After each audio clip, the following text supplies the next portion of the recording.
नमस्कार, मैं सुवर्णा। न्याय टीवी में आप सभी दर्शकों का स्वागत है। कोर्ट राउंडअप की खबरें अब विस्तार से।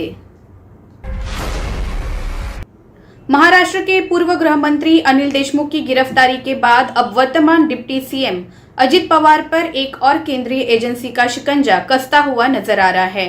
इनकम टैक्स डिपार्टमेंट ने अजित पवार की कई 10 प्रॉपर्टीज को जब्त करने का अस्थायी नोटिस जारी किया है। इसमें महाराष्ट्र की 27 प्रॉपर्टीज, गोवा का 250 करोड़ का रिजॉर्ट और 600 करोड़ की एक शुगर मिल शामिल है। इसमें दिल्ली की कुछ प्रॉपर्टीज भी शामिल है। ये संपत्तियां 1400 करोड़ रुपए से ज्यादा की है। आईटी डिपार्टमेंट इससे पहले पवार के परिवार के कई सदस्यों के घरों पर भी छापेमारी कर चुकी है, जिन्हें नोटिस भेजा गया है। उनमें अजित पवार की बहनों की भी कुछ प्रॉपर्टीज है। उस दौरान पवार के रिश्तेदारों के ठिकानों पर छापेमारी के बाद 184 करोड़ रुपए की बेहिसाब संपत्ति का पता लगाया था। विभाग ने 7 अक्टूबर को 70 से ज्यादा ठिकानों पर छापेमारी की थी। इस दौरान आईटी ने अजित पवार के बेटे पार्थ पवार के मालिकाना हक वाली कंपनी अनंत मार्क्स प्राइवेट लिमिटेड पर भी छापा मारा था। कौन कौन सी संपत्तियां सीज करने का आदेश? 600 करोड़ मार्केट वैल्यू की Jarandeshwar sugar factory, south Delhi में स्थित 20 करोड़ रुपए का फ्लैट, अजित पवार के बेटे पार्थ पवार का निर्मल ऑफिस, इसकी कीमत तकरीबन 25 करोड़ रुपए है। निलय नाम से गोवा में बना 250 करोड़ रुपए का रिजॉर्ट।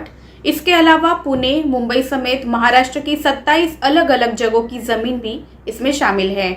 इसकी मार्केट वैल्यू करीब 500 करोड़ रुपए बताई जा रही है। अजित पवार के पास 90 दिनों का समय।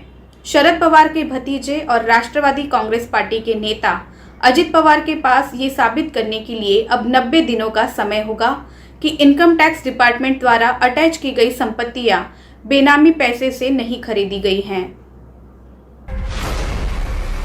सुप्रीम कोर्ट ने कहा कि बीमा पॉलिसी की शर्तों की व्याख्या करते हुए अनुबंध को फिर से लिखने की अनुमति नहीं है।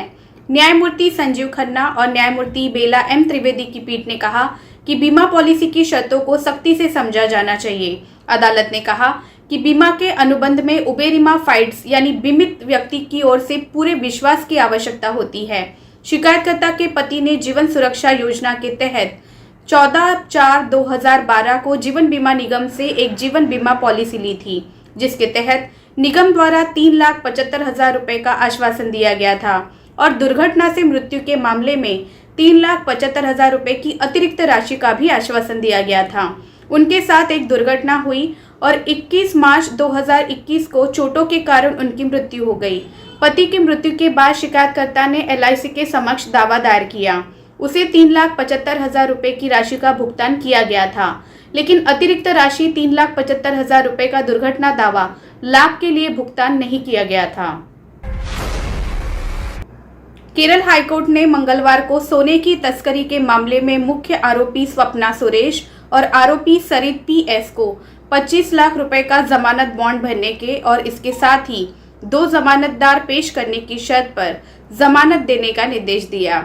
न्यायमूर्ति के विनोद चंद्रन और न्यायमूर्ति सी जयचंद्रन की खंडपीठ ने अंतिम सुनवाई के दिन अपना फैसला सुरक्षित रखने से पहले शामिल सभी पक्षों की दलीलों को व्यापक रूप से सुनने के बाद आज फैसला सुनाया। राजनयिक चैनलों के माध्यम से सोने की तस्करी और विदेशों से बड़ी मात्रा में सोने की अवैध तस्करी के लिए आवेदक हिरासत में थे। उन पर तिरुवनंतपुरम में यूएई वाणिज्य दूतावास को भेजे गए राजनयिक कार्गो के माध्यम से 30 किलोग्राम सोने की तस्करी करने का आरोप है। गैर कानूनी गतिविधि रोकथाम अधिनियम यूएपीए के तहत कथित अपराधों के लिए सीआरपीसी की धारा 439 के तहत जमानत के लिए आवेदनों को प्राथमिकता दी गई थी। अपीलों को पहले 21 मई 2021 को पोस्ट किया गया, लेकिन कई बार स्थगित कर दिया गया था। कर्नाटक हाईकोर्ट ने कर्नाटक पुलिस अधिनियम में राज्य सरकार द्वारा संशोधन के बाद इसके द्वारा सभी ऑनलाइन जुए और सट्टेबाजी पर प्रतिबंध लगाने और प्रावधानों के उल्लंघन के लिए अधिकतम 3 साल कैद और 1 लाख रुपए तक का जुर्माना लगाने की मांग वाली जनहित याचिका खारिज की। मुख्य न्यायाधीश ऋतुराज अवस्थी और न्यायमूर्ति सचिन शंकर मकदुम की खंडपीठ ने शारदा डी आर द्वारा दायर जनहित याचिका को निष्फल बताते हुए खारिज कर दिया। याचिका में सरकार को सभी ऑनलाइन सट्टेबाजी और जुए पर प्रतिबंध लगाने का निर्देश देने की मांग की थी। राज्य सरकार द्वारा अदालत को सूचित किए जाने के बाद ये आदेश पारित किया गया कि राज्य सरकार कर्नाटक पुलिस अधिनियम 1963 में एक संशोधन लाई है और इस तरह वर्तमान स्वरूप में रिट याचिका निष्फल हो गई है। याचिकाकर्ता की ओर से पेश हुए अधिवक्ता श्रीधर प्रभु ने भी इस बात पर सहमति जताई कि जिस उद्देश्य से ये याचिका दायर की गई है वो निष्फल हो गई है। उल्लेखनीय है कि 2 अक्टूबर को NCB zonal director Sameer Wankhede ने मुंबई पोर्ट ट्रस्ट के इंटरनेशनल टर्मिनल पर एक क्रूज शिप कार्डेलिया क्रूज लाइनर पर छापेमारी की। एनसीबी के कथित तौर पर मध्यम और कम मात्रों में कोकीन, एमडीएमए, एक्सटी, चरस और 1,33,000 रुपए नकद बरामद करने का दावा किया था। मौके पर 8 लोगों को हिरासत में लिया गया था, जिनमें आर्यन खान, अरबाज मर्चेंट और मुनमुन धमेचा भी शामिल थे। उन पर एनडीपीएस एक्ट की धारा 8C के साथ 20B खरीद, 27 खपत, 28 अपराध करने का प्रयास, 29 उकसाना या साजिश और 35 दोषपूर्ण मानसिक स्थिति का अनुमान के तहत मामला दर्ज किया गया था। आपके पास 2 लाख जमानत आवेदन लंबित है। हम आर्यन खान की जमानत के बारे में बात कर रहे हैं। अच्छा है कि उन्हें जमानत मिल गई है, लेकिन ऐसे 2 लाख अन्य मामले लंबित है, जस्टिस लोकुर ने कहा। ये अच्छा है कि आर्यन खान को जमानत मिल गई, लेकिन ऐसे 2 लाख अन्य मामलों का क्या जो लंबित है। जस्टिस मदन बी लोकुर ने ये सवाल उठाया है। वो उत्तर प्रदेश में हुए एनकाउंटर्स पर youth for human rights documentation, citizens against hate और पीपल्स वॉच की ओर से जारी रिपोर्ट जिसका शीर्षक extinguishing law in life, police killings and cover up in the state of UP है के विमोचन समारोह में बोल रहे थे। जस्टिस लोकुर के व्याख्यान का विषय था एनकाउंटर किलिंग्स इन इंडिया था। उन्होंने पूछा, आपको अचरज होगा, मैंने आज सुबह जांच की, पाया कि 28 लाख ऐसे मामले लंबित हैं जहां आरोपी फरार है और यदि प्रत्येक मामले में केवल एक आरोपी शामिल है तो ऐसे 28 लाख लोग हैं जो फरार है। न्याय वितरण क्या है, सिस्टम इसके बारे में क्या कर रहा है। जस्टिस लोकुर ने कहा, ऐसे 22 लाख गवाह हैं जो अदालत में पेश नहीं हुए हैं, मामले स्थगित किए जा रहे हैं। न्यायपालिका इसके बारे में क्या कर रही है।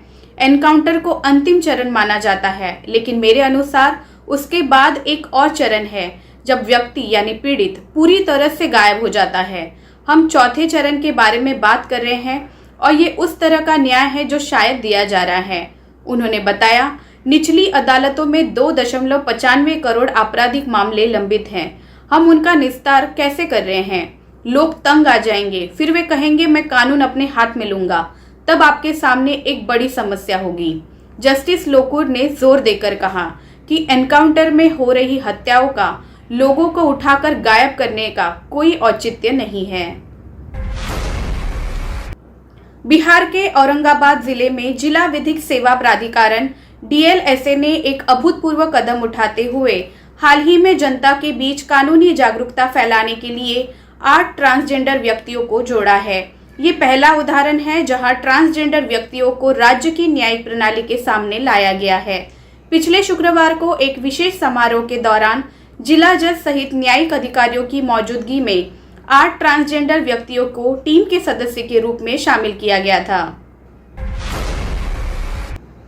बॉम्बे हाईकोर्ट ने पिछले सप्ताह एक 23 वर्षीय ट्रांस स्टूडेंट्स को अग्रिम जमानत दी, जिस पर कथित तौर पर LGBTQI समुदाय के समर्थन में हुई एक सभा में आपत्तिजनक नारे लगाने के आरोप में राष्ट्रद्रोह का मुकदमा दर्ज किया गया था।